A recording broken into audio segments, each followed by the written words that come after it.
Doesn't matter. Focus on how much you love. Come into perfect alignment with who you really are, and everything that you want will then come into alignment for you. But how do you imagine someone else when you can't stop thinking about one person? Isn't that effort? Yes. And if we are talking about, as in the first question today, we're talking about, are you thinking the thoughts or are you receiving them? So are you conjuring the imagination or are you receiving it? So what happens if you're standing in the middle of something and you're trying to get someone to go away? Now your vibrational stance is one of repulsion. In other words, it doesn't work, but what you're actually doing is keeping away from yourself the inspiration about what you are looking for. Isn't that interesting? You cannot push against anything. You cannot push against anything without putting the equal pressure on yourself. So how do you, but how do you allow then? How do you allow when you... Well, what is the feeling of allowing? What does allow feel like?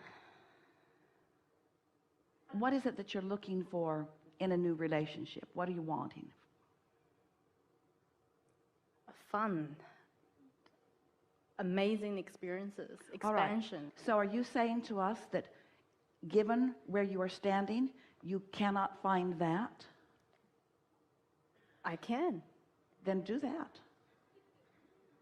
But what I don't get is, if I keep thinking about my experience with this person and thinking that he was the love of my life, how do I move on to the new, that's something I don't...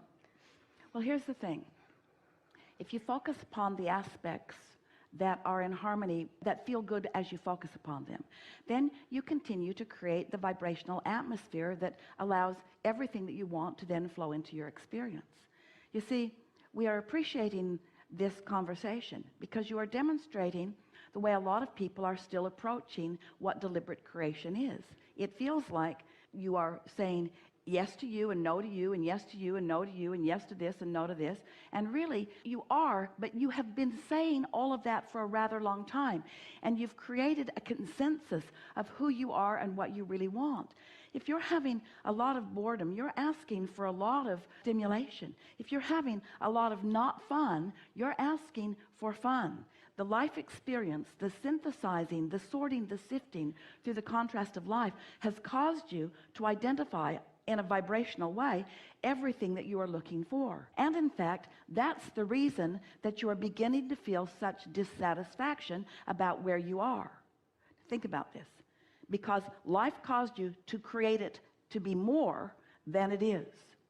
So when you look at what is, it feels uncomfortable because it's not the more that you've created. Are you following? So if you could accept yourself as a vibrational being who is emitting vibrations, and if you could hear us when we say you have control over the vibration, but you have to be more general in your approach, because if you get too specific, then you keep activating the way you feel already, and you just keep producing more and more resistance that doesn't let what you've created into your experience. Also, there's the feeling in your physical world, which we love you so much, but you are much more action-oriented than is good for you. And we don't mean that we're trying to talk you out of action, but inspired action is so wonderful. And efforting action, there's such a difference between doing something because you want to make something else happen and finding inspiration that inspires the action. We've been talking about that in all of the days that we've been together.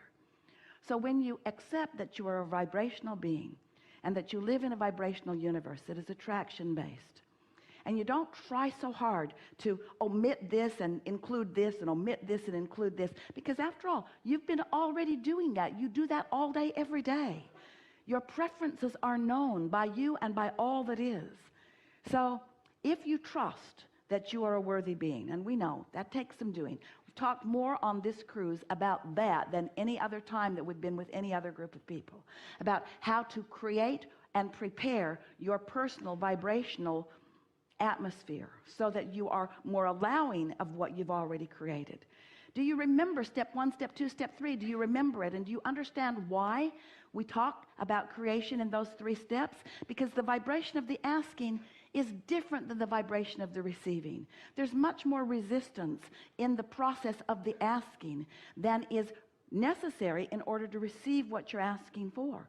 That was the sifting and the sorting process. You've done that. Now it's time to stop asking. It's like, this is going to seem odd to you, but we have to give you this analogy because it is so applicable. It's like you have a boy in your family, and you have decided that it will be his job to take the garbage out. He'll gather it up and he'll take it out. He'll take it out of the house. He'll take it to the curb. He is the garbage handler. You decided that for him. He didn't decide it for himself. You assigned it to him.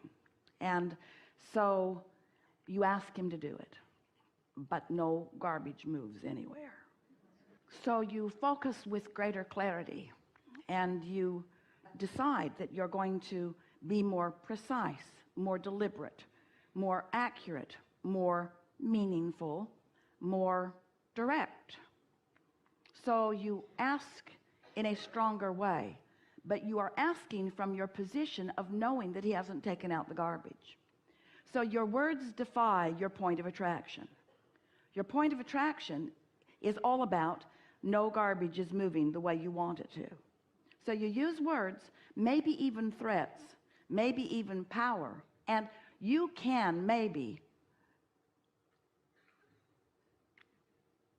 get him, motivate him to take out the garbage. But you haven't really accomplished anything, because there's going to be more garbage. And you've got a momentum going where you are defying the natural laws of the universe. So humans really believe that if they get clear, if they get strong, if they make the consequences great, if they begin to withhold things, give me your iPhone. Give me your iPhone. That's really a great club. Give me your iPhone. So if your child yields to you, if you beat him down, if you break him like the horse, if he yields to you, then you are both teaching each other something that doesn't serve either one of you well. You're teaching a very conditional love. You're teaching, when you do what I need you to do, then I feel better and I get what I want. Well, that's not the way the universe works. And he's teaching you, if he does it, if he yields to your disconnection, if he yields to your demands and your power, if he yields to your words, if he yields to your action, if he yields to anything other than his pure desire to be of value, then he is teaching you conditional, and in the same way that you are teaching him. So let's take this analogy, and you'd like the garbage to go, and it isn't going, and you see someone very capable of doing it, and you know what a willing person this is. You've seen the willingness on many occasions. So you don't make an edict, you don't make a commandment, you don't make a demand, you don't make a work chart. Instead, you appeal. They're taking out the garbage. Instead, you appeal to the aligned part of him. You love him. You acknowledge his value. You feel appreciation for who he is. You acknowledge all of the positive aspects about him. You turn yourself inside out in your love and appreciation of him. You acknowledge his value. You watch for evidence of his willingness. You appreciate him. You do not let his behavior be the reason that you find your vibrational atmosphere. You take care of your vibrational atmosphere apart from that, apart from everything, in fact. You love as the source within you loves, so that when you hold him as your object of attention, your appreciation of him is enormous. In fact, you express to him, because when someone holds you as their object of attention and they are tuned in, tapped in, turned on to this source energy, it's enlivening to them. And without offering words or commands or demands, as you see this person as the willing person as he is, as the cooperative person that he is, as a person who wants to be part of a productive whole, who cares about being of value, who wants to be of value, who was born to be of value, who was born to follow inspiration. As you no longer do that thing that you do that causes him to resist you, to put out his umbrella, to resist the well-being, then he wakes up in the morning with a feeling, with a thought, with an impulse. He's inspired to the behavior, you see. And that's really what you're wanting to do with everyone in your life. You're not wanting to demand things of them. Oh yeah, let's make a vow. We will stay together no matter how rotten we are to each other until death do we part. We'd say, I like you pretty good, let's see how it goes. I like you pretty good, let's see how it goes. No parting even in death. We thought you'd like to know that. Helpful? You getting the sense of this? So are you saying that when I meet my... We're saying you can't get there from there. You can't get there from there. You have to create the atmosphere around yourself. So sometimes it is easier to walk away from things that you're tripping over, because the less you trip over them, the less active they are in your vibration. But when someone says, hey, Abraham, I think I will leave this relationship because of this reason and this reason and this reason. Do you think I should go? We always say, yes, but we think you should get out of town too, because there are things you don't like there too. And now you better get out of the country that you live in, and now you better get off of this continent, and now off of this planet. Now we don't know where to send you. Because in every particle of everything, there is wanted and unwanted. And you just can't ask a person or a situation. You can't demand it to be what you need it to be in order to feel good. You have to figure out how to feel good anyway. You have to figure out how to be unconditionally feeling good. And when you figure out how to unconditionally feel good, then everything that you have sifted and sorted and asked for from the universe will come to you. And in so many cases, it comes right from the person who was already living there, because you just find a different point of attraction. It was there in the beginning, do you remember?